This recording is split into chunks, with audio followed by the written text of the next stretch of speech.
And so we did try to make one thinner, but you know, it still won't roll. So I made some bacon and some eggs, and we're going to try this out to see what it tastes like. So my suggestion, yes, is to plain. It's okay. It's not my favorite. Would it work in a pinch? Yeah, my suggestion is to flavor it. Definitely eat something along with it.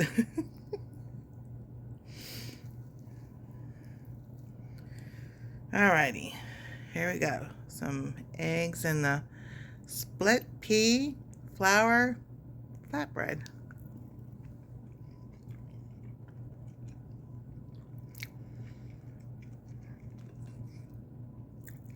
I'm not gonna have my face this time.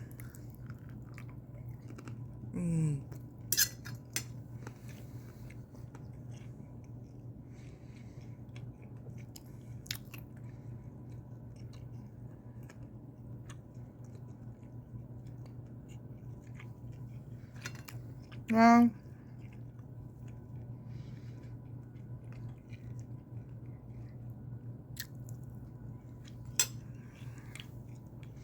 it goes good with bacon.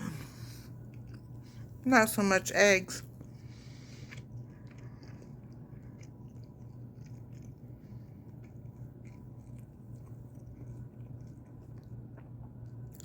Now, to me, it's not a keeper, but it works in a pinch. So there you have it. I'll stick to the split pea soup. Y'all have a wonderful day. God bless, stay safe, and we'll see you next time on Our Treasure Home.